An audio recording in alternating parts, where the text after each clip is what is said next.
I couldn't get arrested without my team. What was that? I couldn't get arrested without my team. You couldn't get arrested. I couldn't. I don't have a clue what I'm doing on a daily basis without my office. Okay, I don't know. Nah, I always say I can't turn my computer on. I can't. At least he'll tell you. I can't. I'm lost. I'm lost. Now I always say that I had a great conversation with Sydney. Yeah. And she said some really great things about you. And one thing that she said is that you're one of the few leaders that she's been around that actually gives her the opportunity to be in the room and just to listen and learn, because you told her, like, you deserve to be here. Yeah. And she's like, and when I go into these rooms, and she said, like, I just listen, because I've never been, it's rare that I've had this opportunity. So, like, that in itself says a lot about you. And she deserves it, though. Yeah. And she'll be wildly successful, right? Like, she's going to be 100%. And if whatever small role that I can play in helping her get there, I feel blessed and honored to be able to do it. Yeah.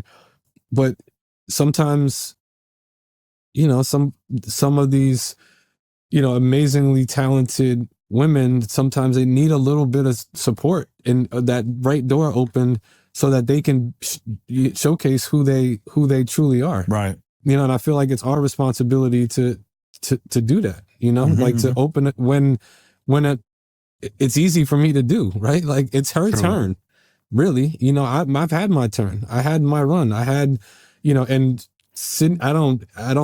I'm not silly enough to take any credit that I don't deserve, right? Like, she's going to be amazing with me or without me. She's going to do all of the things that she's supposed to do.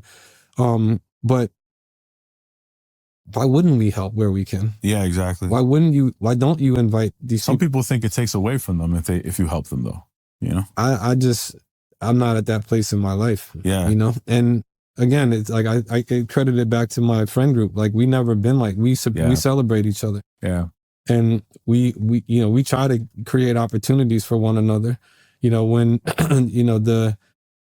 when I have something in live, I'm going to Sean G. When I have something in publishing, I'm going to Sterling and Ryan. When they have something in distro, they're coming to me and Troy. Like that's how our circle. Yeah, you guys really operate in all facets of the business. Yeah. Yeah, that's dope. Yeah. What were some of the things that you learned when you came into the building, so to speak? Like, because you were for a large part of your career on the outside looking in. What are some of the things that you learned when you got inside the building where you're like, I never understood the perspective, but now I get it? Like, what could be helpful? Because managers, like, I had a bit of a reputation of being that manager who was like, why isn't this happening? Where's this? Why am I the only one that's actually thinking about this over here? But I don't know what they're dealing with on the other side, right? And I'm just curious. I've learned it now, getting older and wiser to some of this stuff. But what are some of the things that you learned?